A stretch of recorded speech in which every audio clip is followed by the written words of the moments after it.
It's a daily talk show, episode 509. And we're in Los Angeles. And we got our buddy Matt Diavella back on the show. So happy to be back here. Why do some people say Los Angeles? If you're Australian, you might say Los Angeles. Is that an Australian Los thing? Angeles. What did I say? I think it's a Los. You said Los Angeles. That's an Australian thing. Okay. Yeah. So it's Los Angeles. Los Angeles. Well, thanks for having us. Yeah. Well, thanks for being here. Mate. I think you're having me. Well, technically, in a way.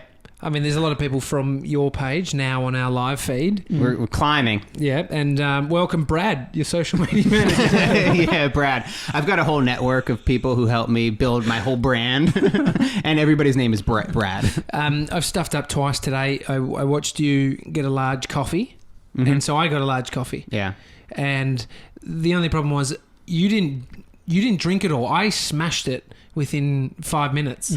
Yeah. And then I was buzzing, and then you offered to make a coffee, and I've now had a strong one. You go through the coffee quick. I like to pace it out. Yeah, I mean, I think maybe I actually just drink coffee slower. Yeah. And I don't mind if it gets cold. So I'll kind of sip on coffee from literally the morning until like 2 p.m. And it'll just be one like, coffee. The one coffee. Oh, And so it's cold. So it gets, It's fine though, but like, crazy. cold brew's a thing. What about just room temp brew? there's something. It feels like there's something different between those two things. You think room temp, or like the transition, it's because it has made a change. Yeah, well, yeah, there's something gross about that. I mean, are you a cold pizza eeting guy? Yes. Will you eat cold pizza? Love cold pizza. Okay, more than hot pizza? I will tell you though, if pizza goes from hot to room temperature, not as enjoyable. Yeah. No, that's true. Do you do Uber Eats or Postmates or any of those sort of things? Not really. We used to do it a lot more in New York. Used to do it a lot more when we lived in West Hollywood, but lately not as much. We do like the boxes. Like we'll get like a box of food and then we like cook it ourselves at home. I don't feel like... I hope I'm not revealing any secrets, but I was surprised today you ate a burger with us, ate a donut. You're breaking your diet for us? Is that what you're doing? You're ruining my brand image. Is what you're doing right now. I made you sign an NDA for a reason. No, I mean, I'm pretty lax with my diet, especially when I'm hanging out with friends, when we go out to eat. Is that just us? Just you guys, yeah. Just really let loose. Yeah, exactly. I'm like, these guys clearly don't care about their health. No, but I usually, like, if I'm going out to eat for lunch or dinner, I don't eat out a lot. Most of the time, I would say 80% of my diet, it's pretty consistent. I eat from home 80% of the time, so it's pretty healthy. But then if I'm going out to eat like 2 to 3 times a week, I will let myself go completely. So last time we had you, I think it was officially on the show, hundreds and hundreds of episodes ago. Yeah, it's been a while. And what I like to always see the pillar of where we've got you at your subscriber count, because when we first met you it was a couple of 100,000. We had you back on. When I first met you, you had fucking no one.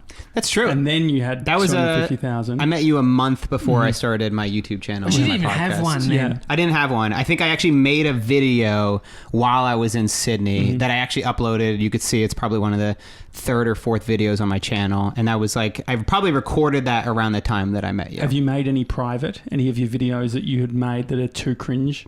I haven't made any videos private. Like, I've thought about going back and deleting some that are like that are just not helpful at all. Because like for my channel, there's a lot of excerpts, but like I would just say if it was cringy, like I find them mostly to be cringy early on. I find stuff to be cringy even looking back like 2 years ago or even a year ago. But I generally you're not talking about our episode that we did on your No, okay, of course not. That up. Yeah. What makes you cringe? Well, like the previous stuff. Are there certain things that you like? I think in the beginning I thought that I could just like riff and just freestyle and just be like, I got this, like, you know, like I'm wicked smart. And then I turn the camera on, not even having an idea of the topic I was going to talk about. That's just a plan for failure for me, at least. There's some people that can do that and they're really good at it. Describing our show.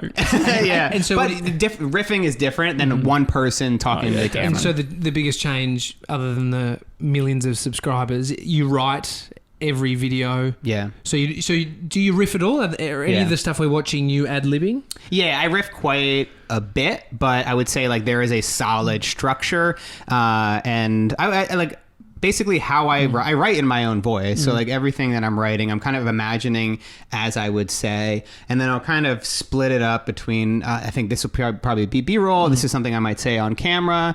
But then I leave room there to improvise in the moment and be like, okay, I want to talk about this. Like that's how you get a cohesive story structure that I didn't have before. And I think that probably led most to my success, is just being really thoughtful and kind of thinking visually, how do I want to put this thing together? You told us today, and we were talking about, we were making a video and you were talking about a compliment you got about your style. Tell us, remember about Yeah, Jesse Driftwood.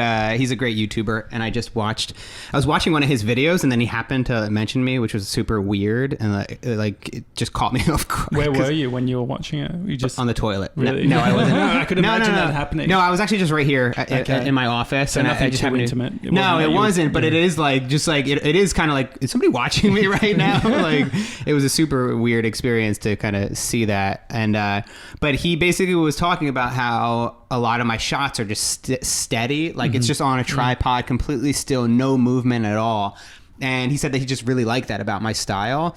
And the truth is, like, one, I tend to like that. I like still shots, but a major reason why that came to be was because I shoot and film all my videos by myself. I actually don't have a team that does all this stuff and makes all my videos. So I needed to, I can't obviously move the camera while I'm in the shot and in the frame. And I think a lot of times people might see my style of video and think that like it was intentionally done. A lot of times it's done because of the constraints that I had. We were driving through the streets on the way here, and I just had this vision of you, because there's some walking shots which I'm sure you've done by yourself, and I just had this vision of you setting up a camera and then walking back and forth and back. It's like it looks amazing, but I just always understand the realities of it. But in terms of the style, so someone's Jesse's going, oh, I love that style. A lot in the early days of anyone's filmmaking career, you're encouraged to find your style.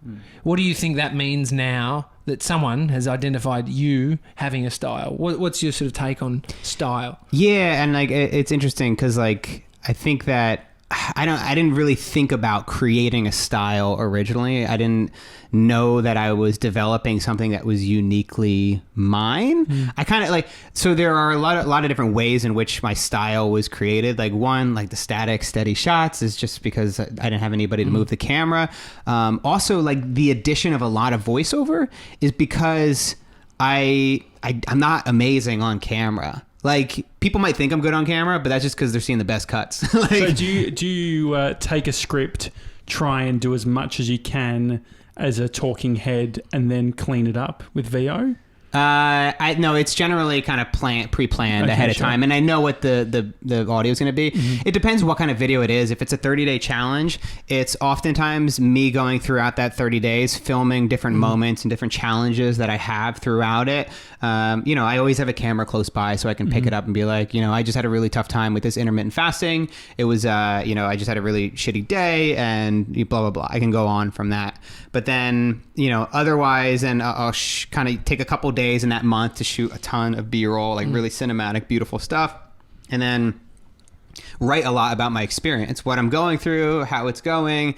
And then I'll start to figure out and put together that story of like, oftentimes if it's a topic like intermittent fasting, I want to delve into the science and the history of intermittent fasting, what it is, why people find it interesting, find certain clips to help complement that. And the story kind of starts to evolve from there. It evolves from the research, it evolves from my own experience. But I would say like, hands down, one of the biggest skills that I've learned that has helped me the most is definitely writing and planning. And I think that's one thing that people just underestimate. They don't put time into. I didn't put time into originally, but then when I started to realize, I just want to make the best video possible, and a lot of times it takes planning. Did you think you were a good writer? Did you have any preconceived ideas of what your skill level was? I think I've always been pretty decent. I once had a creative writing teacher in college. Like, this was kind of creepy, but like I submitted what I thought was a really good piece of writing, and then he wrote on the top, he said, Matt, this was fabulous. Meet me after class for a special project. Special project was in quotes. And this guy was kind of like an older man. Like, I don't know. Like, I got interesting vibes from him. So I did not. What was the special project? I don't know. I got skittish. Yeah, I was seeing somebody at the time. So on the writing thing, are you spending, like, are you taking your morning pages or something and using that, or is it this is specifically writing for a video? And I write for a video. I sit down and write for a specific video, and I think that comes from like doing one 10-minute video every week. And I think my particular style, and this could be from like how I enjoy consuming content, but I generally, there's a lot of movement, a lot of different shots. There's a lot like very rarely will I be on camera for more than 30 seconds. And that requires like lots of B-roll to be shot, like really thoughtful, planned out. Like it doesn't happen by accident. So what's a rule? If you were to create a list of rules, the Matt D'Avella filmmaking rules, what would they be? Specifically on your style. Okay.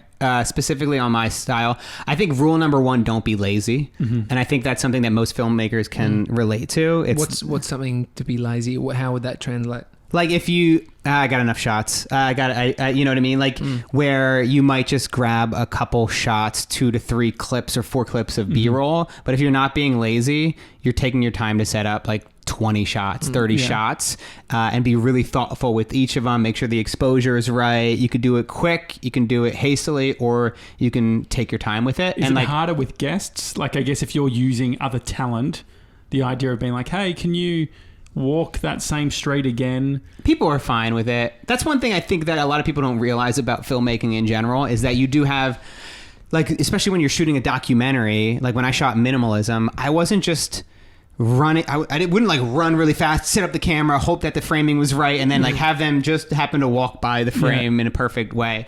Like you just be like, all right guys, just wait right there, hold on, I set up the camera, rolling, okay, go ahead, walk. Like they were actually walking and going somewhere, but I told them to stop and wait. And I think that's partly the nature of being an independent filmmaker, being somebody by yourself. Like you have to kind of, if you want the good shots and you want it to look really good, then I don't think that there's anything unrealistic. So don't be lazy. Don't be lazy. Don't be lazy. Plan ahead. Plan ahead.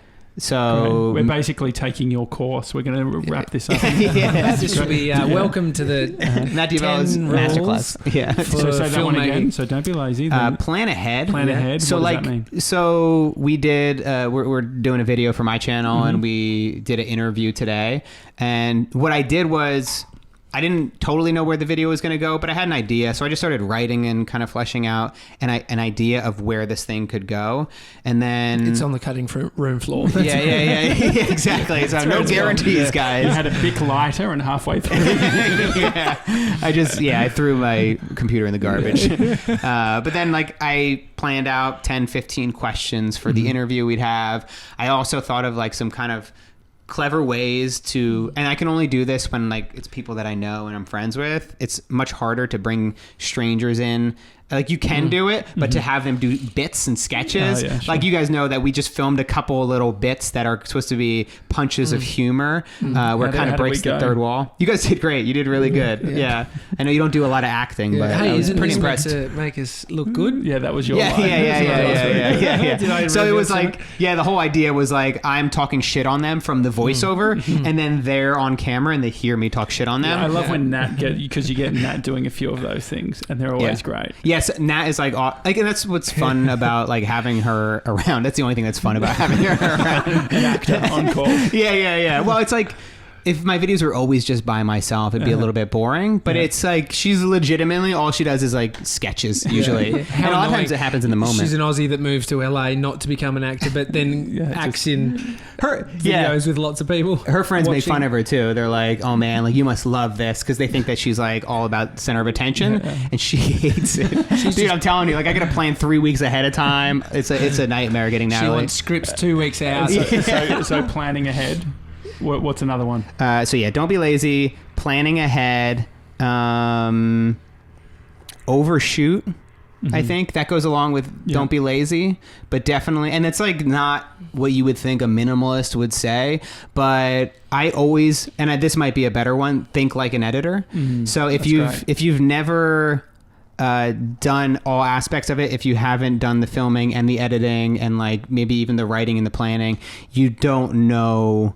It's easy to get very frustrated, and it's easy to not get everything you absolutely need. So doing everything myself all these years, the only person I could get mad at when I was editing was myself. I'm like, I did not hold that shot. I was zooming in and out and moving, and I didn't have a damn moment to pause. And that's like, I think the biggest mistake that filmmakers make early on is just not holding their shots, not thinking through their shots enough, not getting enough variety.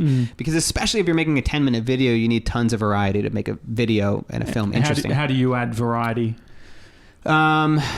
Just different angles. I more so think of variety now in my videos from video to video. And outfits. Yeah, definitely. They're actually different T-shirts. You just wardrobe changes. Yeah, definitely. They are very different. But yeah, like, you know, I do think through like how my videos are paced. Does this video start out on camera? Does the next video start out with nothing but B-roll? Is the music similar? Does it fit the tone? And I try to make some variety even between videos. But I think just getting a ton of different unique angles. Creativity, I think, is looking at the same problem in a different way. Trying to, like, you could look at some of the best videos or the biggest videos I've done, I should say, like A Day in the Life of a Minimalist, or even any idea talking about minimalism. These are ideas that have been done ad nauseum. Everybody's talked about it, but I'm like, can I do it in a slightly different way? And A Day in the Life of a Minimalist started out with like a parody. So it was me making fun of like the stereotypical minimalist that doesn't have anything in his apartment at all, and it's like super pretentious. And that was a way for me to kind of flip the script and be creative with it versus just telling the story in a straightforward way. I loved Ryan Nicodemus did one, and I didn't realize, it took me longer to realize that it was a joke. He never broke character the whole time. The entire time. He's a good actor. Yeah, I know. I was like, you're going to have a lot of people that are going to be like, what the fuck? What about time constraints? Time constraints are great. Yeah, I think that constraints and even like imposing deadlines on yourself, especially if you're an independent filmmaker, is super important. Yeah, I think that for me, the constraint of every week, it definitely makes me bust my ass to keep going and keep releasing, and not to kind of get too sentimental with each project. Have you worked out how many hours it takes to make a great video? Have you worked out sort of a sweet spot? If I spend 15 hours, I just started kind of tracking my hours in my day and seeing how long it takes me to make each video. There's definitely not a sweet spot, because some videos I can shoot and edit pretty quick, like within a couple days, and some might take like a full week to edit. Does time equate to quality? So if you are spending a lot more time on it, what's interesting about that is to a certain degree, I think, yes. I think that there needs to be, like, if you're only spending 2 hours on your video, there's only so good that it could possibly be, especially if it's 10 minutes. I mean, like, maybe you could make an interesting 30-second video in 2 hours, but still, I think it takes quite a bit of time. Then I think you have the diminishing returns after maybe 40 hours, depending on how long the video is. In terms of, like, film, like, I might spend 16 hours or like 12 to 16 hours shooting a video, and then 2 days editing, like 1 day doing the main bulk edit, the second day touching up, and then polishing and finishing it all up. It feels like you don't rush.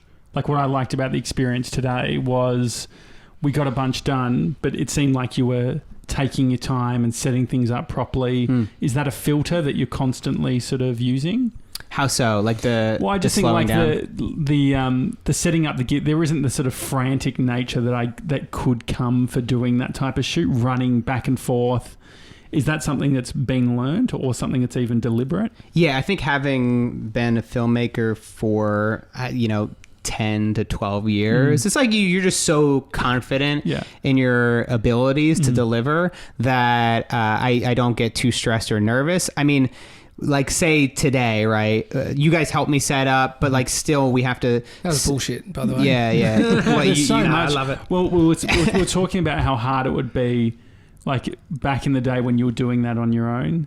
Right, that's fucking intense. And like I still do it sometimes by myself, right? Where you're setting up 3 cameras, you have to set up main audio, backup audio, you have to set up the light, you have to then monitor the audio, monitor 3 cameras, and conduct the interview all at the same time. When's it, like with the, say you had Ryan Holiday here, are you having help at that point? That shoot I did. Yeah. My friend Conrad came and helped out for that shoot, which is great.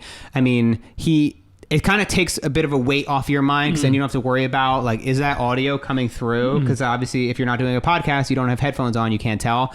But like for many of the videos in the past, it's been just me setting it up. It takes a lot more tweaking. It takes like a lot of patience. I think add that to the list. Like patience is so important, because I mean, I love filmmaking and I love being a part of the process. I love like going on a vacation and like shooting travel videos for fun. Like Natalie, no patience for it. And also, like, if I'm like going out with her, then I feel bad, and I'm like, well, she just wants to go on a hike, and then I'm stopping every 5 minutes to shoot video. And I'm like, you have to have that patience to be able to get an amazing shot, and to like, you know that it's gonna. I mean, I could be out shooting all day. I think loving it is super important too. Yeah, like, absolutely. Is there anything from? And I think I asked you this last time at 500,000 subs. Now you're at 2 million something. How many? 2 point. I think it's actually, I just checked. It's 2,060,000. Yeah. That's bloody amazing. Is there anything that's changed? That was the question. No, it was a side question. Yeah, we had agreed that you guys would mention that right when we started the podcast. Exactly. I'm so sorry. I'm a little bit upset about that. No, he made me hang up the new 2 million plaque on the wall. It was hard He's work. actually got a whiteboard marker and he just updates it with the... erase it. Yeah. Alexa, how many subs have I got? Has anything changed from 500 to 2 million? Yeah, 1 million is when you finally find happiness. Yeah. No, like I said then, and as I've always said, maybe this is a product of me having gone through this, being a little bit older, but I think like there are a lot of people that would be mature about it when they were younger. There's no feeling of having that. There's maybe a feeling like when you look at somebody who has a big following, you almost like you project this sense of feeling. You're like, this is probably how they feel. Somebody who has $1 million, somebody who has a really nice house They're or car. Secure, they don't have to worry about anything. Yeah, you make a whole lot of assumptions about that person. Yeah. And that's absolutely not true. Like, it's literally just a number on a screen. It does, like, obviously there's more to it. There's more to the story. Like, having a large audience allows me to make videos, and it allows me to do some really cool things. But it's not that important. The number is not important to me at all. Like, for me personally, I just want to be able to make films and do that full time. And whether it's 50,000 or 100,000, like, I can tell you, I would certainly be content if I had 50,000 subscribers right now. Is there an illusion in terms of making money? Like, I could imagine a bunch of creators are thinking, I can't do X film until I start making money doing the thing I'm doing. Well, I have this rule called the 3-year rule. Well, like we were talking about this today, and this is kind of largely what our video is going to be about, is looking at the long term and not getting so caught up in the short term feedback. So, like, don't get caught up with like, oh, I mean, first of all, like, you have to pay your bills. You have to like have a way to make money. I think if you were going to jump into doing YouTube, you should at the very least have some runway to play with, or else you're probably going to fail. I like to take risks, but I want the risks to be super calculated. So yeah, like for me, I wasn't personally worried about making money right away because I had some runway. I knew I had time to explore, and I knew it would take a really long time. So I was like, I'm going to dedicate myself to this thing for 2 years, and then if it doesn't work by then, I'm not going to quit, but I will at that moment step back and say, hey, is this really working?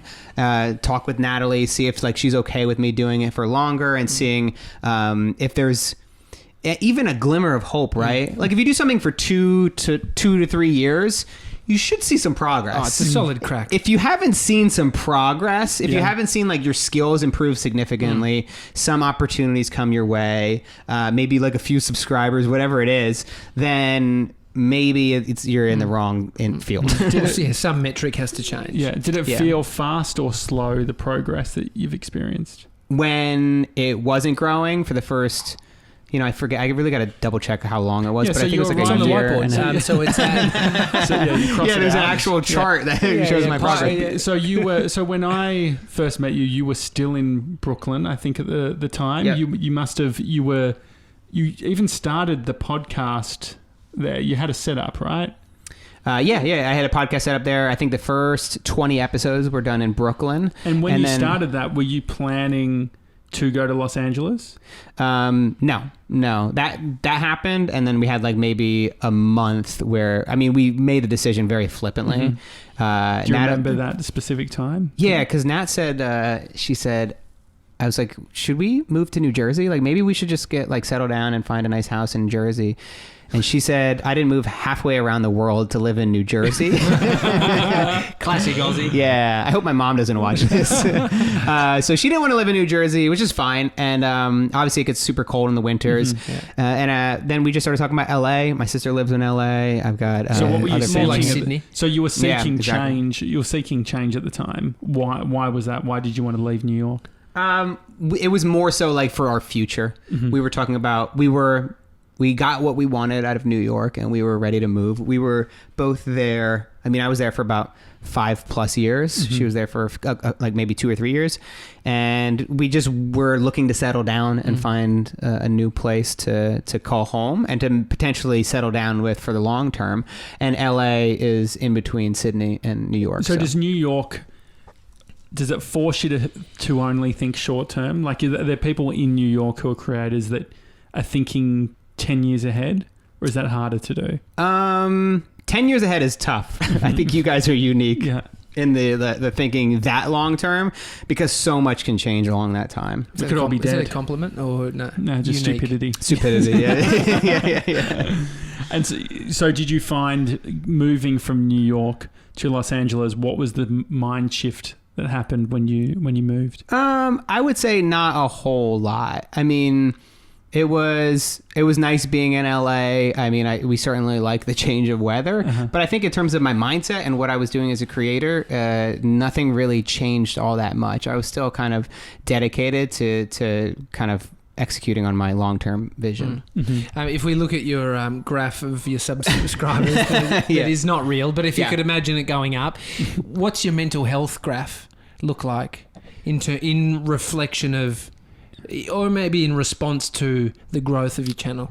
Yeah, I would say, well, even like one thing that we had gotten started on talking about was that, like, even leading up to the moment where I finally started to grow, and like finally it was like probably a year and 3 months, which was like amazing. But during that time, just so much doubt. Yeah. Like a year and a half, or a year and 3 months where just nobody is paying attention to what you're making. And I like remember talking to my sister, and it may sound kind of like ego driven, but it's not. It's like I was confident. I was like, I'm really good stuff, and I'm like pretty sure this is like valuable content, and it's like very high quality, especially like the podcast stuff. Did you sound more angry when you were saying yeah. At that point I was actually throwing dishes across the room. And but I was like, I feel like I'm making really, really great stuff, and it's just so frustrating that like nothing is working, and I've been doing this for like a year and 3 months, and I'm not seeing any kind of growth. 2 weeks later is like when I had my first video just like take off. What did your sister say when you were talking about? She laughed, and she's like, oh, all right. Like she was like kind of as if, she understood where I was coming from, but she made a joke about me like having a huge ego for sure.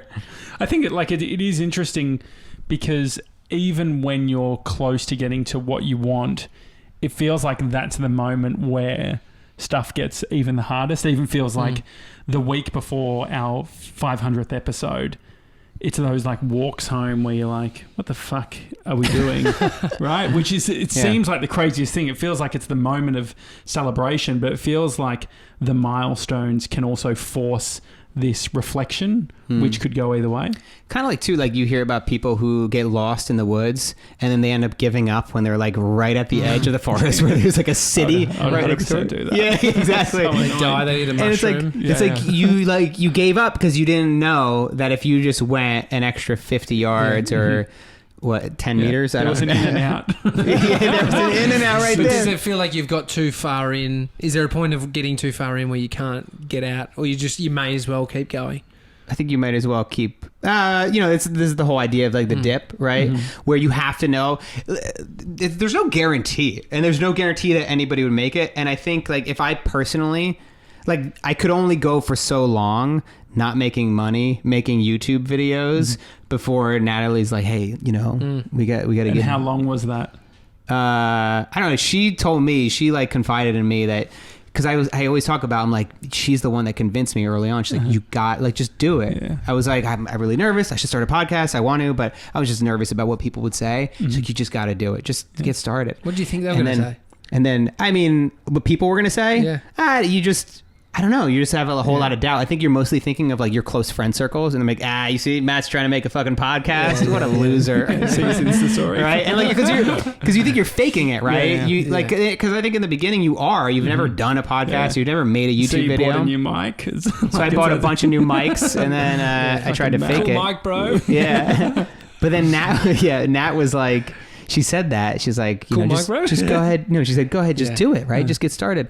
And then I didn't know, but she would go into work every day and be like, I have no idea what he's doing. Like, what's a podcast? Like, I don't understand. Like, how is he possibly going to make a living doing this? But to her credit, she lied to my face throughout that whole process, and just like said, like she did believe in me. Like she knew that. I mean, I made a documentary. There was other stuff that I did that worked out. That she kind of knew, like, it may not work out, but I know that he has to do this and he'll regret it if he doesn't. And so you moved here recently, only a few months ago. The week that you're moving in, you're struggling to breathe. You're having all these fucking weird issues. You think that you've got allergies in the house. What was that time like? Yeah, that was a fun time. It was a lot of anxiety. It was the fucking charcoal paint. It was the charcoal paint. Yeah, exactly. I shouldn't have painted it.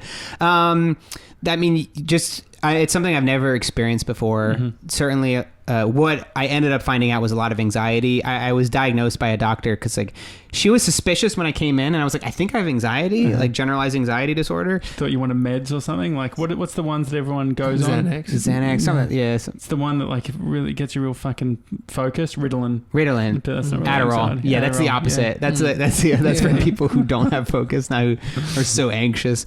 But like, imagine how many videos you could do that. Yeah. I've taken Adderall before, and it's crazy, and it's like, but you get so dependent so quick. It's just not. It's not worth it. So you went to the doctor. What were they skeptical of?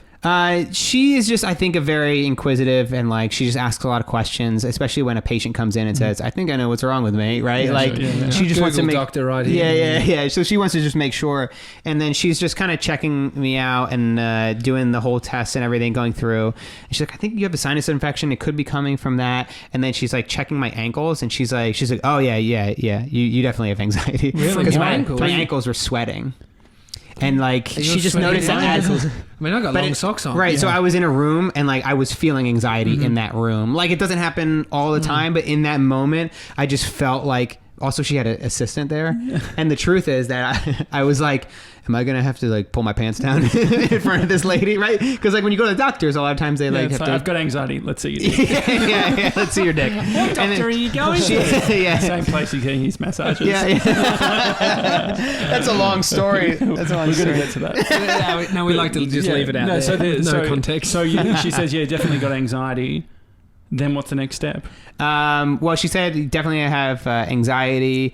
She said like if you want, like I can prescribe you some medication for it. But like I truly didn't think it was that bad. It was pretty bad at one point, but this was a couple months after I had been, or maybe a month or so after I had it. And panic attacks or what sort of thing? Not panic. I wouldn't say panic attacks. Maybe anxiety attacks, like maybe like definitely like very intense overwhelm. Like I legit have to just lie down on the ground. Were you shopping for food? I mean, moving house is fucking stressful as it is. Yeah, like, is it connected to a thing that's going on, some change? Or? I think so, because we had 3 weeks of travel. I think 2 is that as well as that like I was very focused on work at the time, and then just completely removed me from my work for 3 weeks. For a lot of people, that might seem like a great thing, but especially when you're completely absorbed into your work, it can be tough to take breaks for that long. Yeah. And then the longer you're away, the more anxious you get of being like, oh my God, I got to come back to this. And then like you don't really feel as motivated anymore. You got to restart everything. But then right when we came back, 2 days after we got back, we had to move apartments. And then I had to get the studio set up. So then I'm anxious about like getting all the furniture and get everything set up in this place. And then I think it was, and also like, did we make a mistake in moving into this apartment? Is this like the apartment had just been refurbished? So I thought that, and you could smell some kind of chemical in the apartment. And I was like, am I allergic to the apartment? Because right when I walked in, I felt dizzy. I felt like I was losing my footing. I felt like very real physical symptoms and symptoms in a way that you're like, this is not anxiety. And we've had mates who have had that who haven't been able to fucking live at their like new apartment because of that sort of shit. It's exactly. Yeah. So so I'm like, is this a real, is this something that's all in my head? And then when it kind of went away the next day and like back and forth, it was like a battle for the first couple weeks. Like the mind-blowing thing was to think, oh my God, all this is just happening in my head. Yeah. And then you're like, am I losing my mind? Like this is all in my head. The fact that your mind can do that.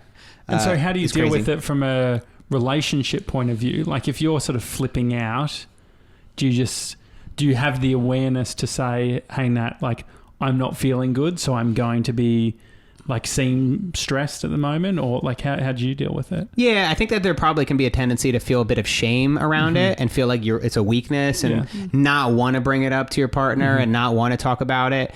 And certainly I personally don't want to talk about it every single time that I get it. Like one, I don't think it helps all the time. And I think it would be annoying if literally every time I felt a little bit anxious, I told her. It becomes an identity, like it becomes part of your identity, right? And then like you believe it more. The story you tell yourself is that I'm this person with anxiety.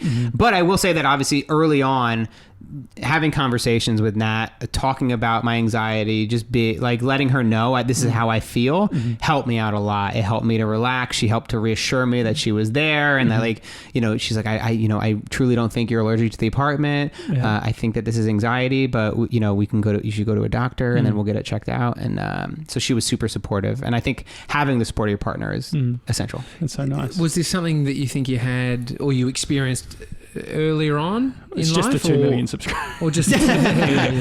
It's funny. I mean, I really don't think like it's related to my subscriber count. It's but not what the whiteboard says. But I would say like I'd never experienced anxiety like that. So who knows? Maybe it did have something to do. But aversion, like you said, I don't bring it up every time I experience it. What about you experiencing? When you have $90,000 worth of debt, student loans. Yeah, no, not that I can remember. Not like that. That's just normal in America, isn't it? Yeah, that's normal. That's par for the course. But I definitely don't think that I felt too. I didn't feel very anxious very early on. I think it's like something. It probably developed largely from like dating anxieties. Like I had a stint of 5 years where I didn't go on any dates. I didn't go out and meet anybody, and then that built up to be like really intense social anxiety, which was I think the first time I really felt it. Where I'm like, holy shit! Like I'm like shaking in the shower right now about this date I'm gonna go on in like an hour, and I'm like. You're going to go out and like have a coffee with somebody. You're not going to war. And I remember you telling me that, and then you went and it was all good. Yep, and then it was fine, and I felt invincible after. It sounds silly, but it was I was like, oh, like, and I think that's something that everybody can like learn from is that if you push yourself to do these things that are uncomfortable, it's not as scary as you think. And then if you just keep exposing yourself to it over and over again, eventually it becomes so small and insignificant. Do you have mechanisms when you're at a party to sort of alleviate social anxiety? I don't get too socially anxious in like parties and groups and stuff.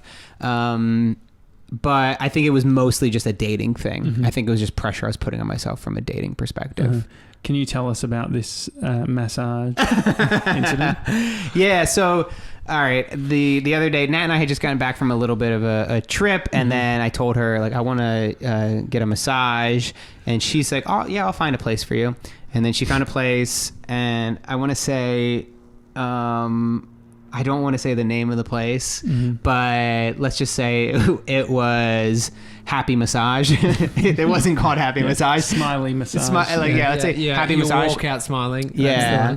So then I just, she said that, and then I Googled it, and I wrote in happy massage. She said, it's really great, highly reviewed, 130 ratings, all like 4.5 star. I'm like, this is perfect. So then I Google it, and then I copy and paste the address into my phone. I see that it's 4 minutes away. What sort of massage were you after? Hand job. No, it was, I was just looking for, I think just more like a sports massage, deep tissue, just trying to like work out the kinks and, what's a sports hand job? I want. Yeah. They do it wearing a baseball glove. Yeah. It's right next to the ER. You have to go to the hospital afterwards. Deep heat. Yeah. And I go to this place, and then like, I'm looking at the outside of like, this is a story of how everything is adding up in the wrong way, and you still continue forward. So then I get to the place, and I'm like, I thought it was actually in this other part of town, but I'm like, all right, I guess this is it. And then I get to the front, and I'm like, this doesn't look like the photos that they had online, and I'm pretty sure the name was a little bit different, but it's got the same part of the name in it, right? It was still like Happy Massage 1 or something. And then I walk in, and then there's a lady at the counter, and I was like, massage for 1 hour, and then didn't recognize her voice. I was like, that's not the voice that I spoke to on the phone when I booked in the massage. I was like, whatever. And then she said, come in the back. And then I go in the back, and then it's very brightly lit. It's hard to get a read on like a lot of these like affordable Thai massage places. That's why I don't go. They're all kind of like cheap and dingy and a little bit weird. Like they're not like high end, right? And I'm more comfortable at like shopping malls. Right. Going to a mall. Oh, where you're fully clothed with your face in the No, chair. not in the middle, but ones that have paid the least to be in the mall, because you got to think like your Westfields and stuff. I heard in Australia there's a lot of those that are like laundering money. I could see that. But anyway, Breaking Bad style. Yeah. So the next thing was this was the big indicator where after this happened, I was like, remember everything. It was like Liam Neeson in Taken. It was like, remember every detail of this room because you're going to have to tell this story later. And she asked me to pay up front.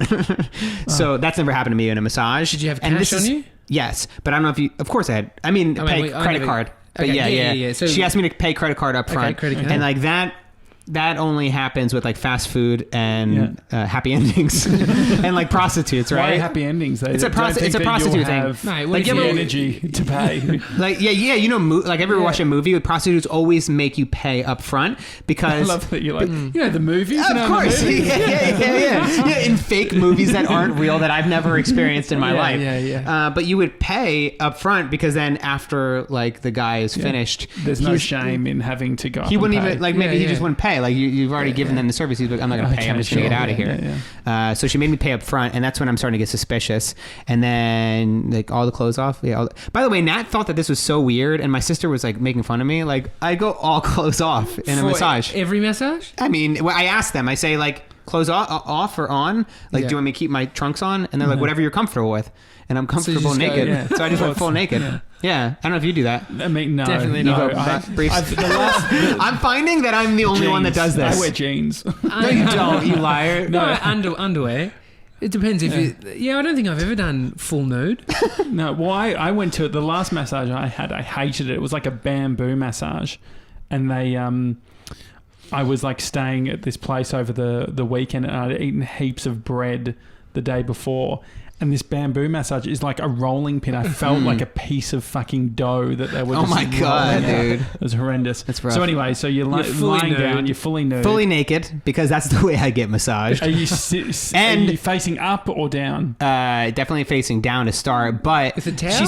Yeah, that's the thing, right? Where I'm like, normally it's like if you go to a nice place, it's usually a really thick blanket that they put over top of you, and then you just pull it on top, and it literally covers your entire body up to like your neck. And then they would just kind of move it around depending on where they're massaging.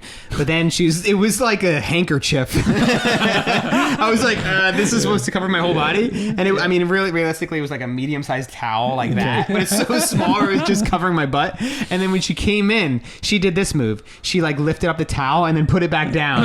And so I was like, she just saw my butt. She just saw my butt. And I'm like, she's just way too comfortable with this thing.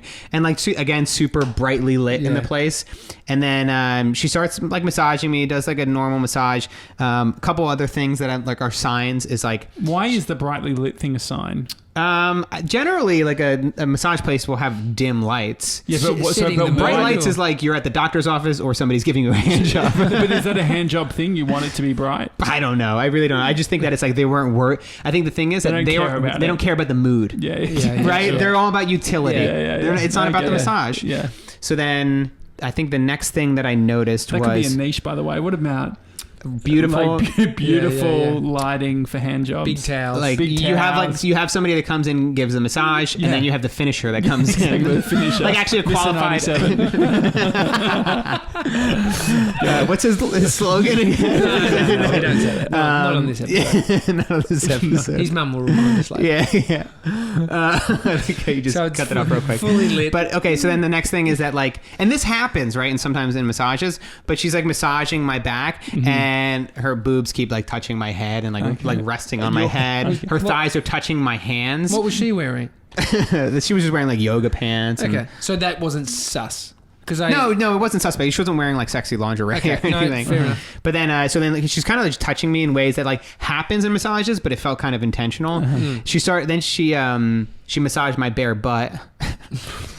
Like she would come down in the massage and then massage my butt a little bit. But that's not the first time that's happened. I've had like some Chinese massages in Brooklyn that would do the same thing, and nobody ever offered a hand job the glutes afterwards. are there. Yeah. So you sometimes she need to. actually, that was another one too. She focused a lot of time on my butt and like rubbing my crotch into the ground, and that was super uncomfortable.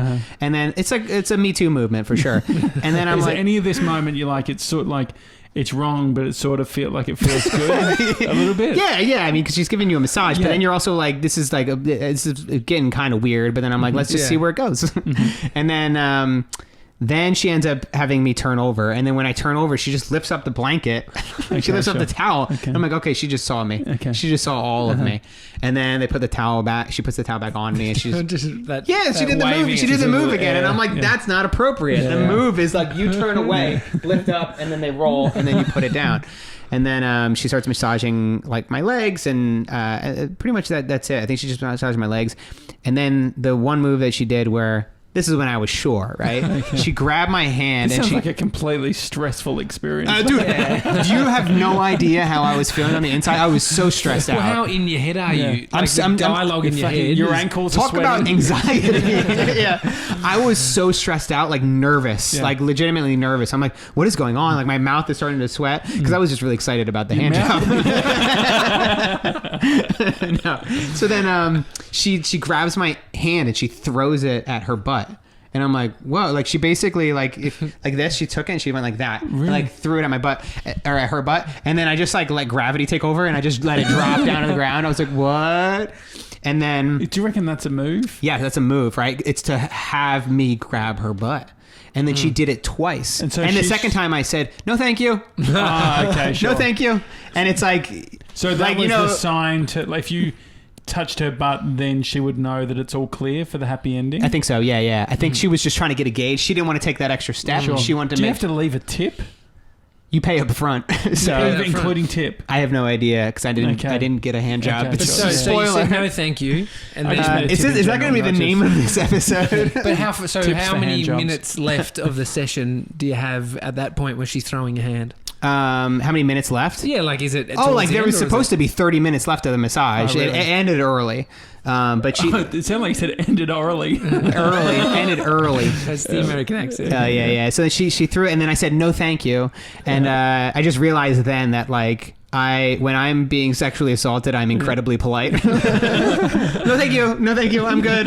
I'm okay. Because I felt bad, right? I felt bad that I was like rejecting her in a weird way. All of a sudden, it turns into that dating anxiety. Like yes, it comes out. And what was the conversation with her once it all? She didn't speak very good English. I don't want to say for finished because it's the massage concluded. Well, then like after the butt things, and I said no, thank you. Then she started talking about my muscles, and she's like, oh, you're big and strong. And like, she's not wrong. I mean, that was me. Yeah. I mean, she's right. So, but she's a big, strong, and I'm like, that's weird. But like, my doctor actually did the same thing. Like, she's like weird. She's like, wow, look at you. Wow, you're working out. And then I'm like, okay. I mean, I don't know. Like, is the doctor in the same building? Yeah, it's actually the same person.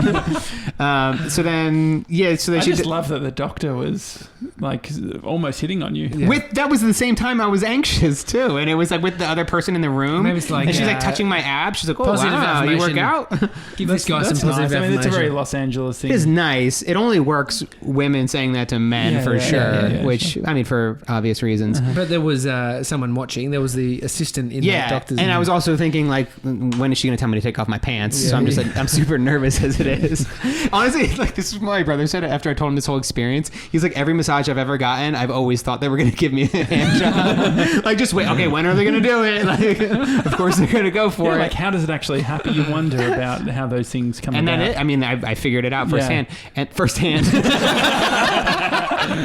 So then she, the next step is the final straw. She starts tickling me, which felt great. Like she actually, because it felt like really good, but then equally uncomfortable and equally like, okay, what the fuck is happening right now? She's tickling my stomach, and then then she's like, she got within like a foot of my face. She's like, huh? And then I'm like, she's like, first time massage, and I'm like, yeah. And she's like, done? And I'm like, yeah. And I think she thought at that moment that I already came. Because she starts laughing. And then she's in the hallway. And then she's in the hallway laughing. And then I'm like, I got up and like I got dressed, like, you know, I just felt violated. And then I legitimately had to like walk around the block. I had to walk it off. Did you worry that someone was filming or like this was a setup or? Yeah, I mean, like, sting operation. Yeah. Why is it well lit? Is this? What are these cameras doing here? And then so I walked around the block, and then I got on the phone and I called Nat, and she was just dying laughing as I retold the whole story. And then we ended up finding out that when I Googled the name, like Google automatically pops up the place they think you're talking about, and it was the wrong place, and I didn't know it, so I copied and pasted the wrong spot. Because that's why in my head I'm like, they have 130 good reviews. Like, did they just fake all these reviews? It turns out it was the wrong place. 5-star, baby. Yeah, that was my first time. At a happy ending massage place. And last time. I hope so. Yeah, so stressful. Yeah, I wonder if from the outside how you can tell.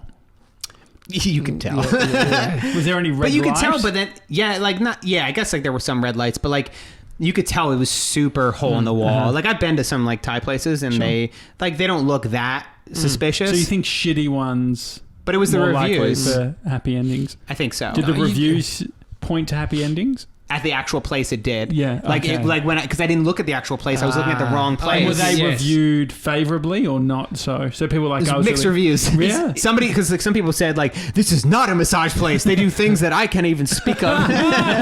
but I went with it. But I'm like, what if Nat and I went in together? What if Nat went? Like, what would they do? Is it and also, oh my god, the one of the funniest parts about it was like that I heard, at least from it's probably not as funny to retell it, but my experience of being in it. Somebody, like the bell rings and somebody walks in like 30 minutes in, right? Yeah. And then she lets him into a room and she's like, it's a bro. Like the dude's like, hey, what's up, Tina? How's it going? Good to see you again. And then like she takes him into another room where he's gonna wait. And I'm like, I've got 30 minutes left. He's waiting for 30 minutes. Oh my god, she's gonna give me a hand job. So it was that, but like the whole time in your head, you're like, there's no way this is real. Actually, Malcolm Gladwell has a new book called Talking with Strangers that's kind of about this whole thing where like how you when you start to how we misinterpret each other and how you really understand whether somebody's lying or telling the truth and what somebody's true intentions are. And like people get very far along in those predicaments where they like give the other person the benefit of the doubt because you don't want to make them look silly or foolish. We hope people are doing the right thing. What's the law in LA? No, you're not allowed to do that. So it's illegal. Yeah, it's illegal in LA to do that. Yeah, and to receive it as well. I think. Oh, really? So you would have gotten done. Yeah, imagine that happened. Yeah. No, like that was the sting operation. And I see you lead with, like, you posted it on your Instagram. Is there something like sharing, front-footing it? Front-footing this. If someone was on a long lens. If Tina does an Instagram post about Dear Bella. Real quick. It's not a good look. A new client. Like easiest client so far. No, it was a whole mess. It was a mess. But, can we have the address, young Mr. 97? First time. It's close by. It's close by here. We've been live streaming. I thought for the last few minutes we could read out some of the things people are asking. We'll or look something. to We've hit the 60-minute limit, so it's turned off. Oh, really? But Okay. I've got a few Okay, messages. great. Oh, good. Yeah, Good man. Dr. K says, wow, my favourite podcast is all in one place. Amazing. Dr. K. Matt's biceps look smaller sitting in between the Aussie boys. There we go. That's all right. That's okay. That's Doesn't one hurt my of the Daily ego at Talk all. Show. There goes the enemy anyway. It's Jelf, ITGELF. Uh-huh. Yeah. It Gelf, maybe. Matt, when do you take a shower? Before bed or in the morning? It's a great question. Yeah, great question. It's always after a workout. Mm-hmm. So, and I'll usually work out probably about 5 days a week or so. Lately, since I've got an office now, I've got an editor that just started. We will go for. I'll probably go for a workout in the morning around 6 o'clock, and then shower right afterwards. But I usually don't shower at night unless I've had like a really long day, and it's almost like a therapeutic, Yeah. relaxing Or shower. you've been to a massage parlor that wouldn't wash it off, and you needed to get that And you felt bloody super dirty. dirt off you. Actually, I do remember that shower Certain afterwards. Has it got a certain smell? The massage oil they used? No, No. it's got a taste though. No, yeah. Mr. 97 showers twice a day. Yeah, really. Yeah. Yeah. I mean, But he still lives there. evening He's one, on that. He's on that. evening one goes for like 30 minutes. Yeah. That's Yeah. crazy. I'm just thinking in there. I'm Yeah. just thinking. I just use it as a thinking place. Yeah, I think. Yeah, no, I mean, I like it. I think that, and I've definitely had 2 showers in a day before. Sometimes if I'm like, Look out! not very minimalist, but like sometimes in the morning, if I'm going to be filming that day, I'll take a shower because I need to clean up and Yeah. like have like my hair not looking like I have bedhead. Yeah. And then I'll work out and then have to shower after that. So sometimes I will. Great. Gus also asked, how has stand-up impacted your YouTube career? Oh, I did a little stand-up comedy. I think one that's like just that thing of embracing discomfort and putting yourself in a place where you're just absolutely terrified.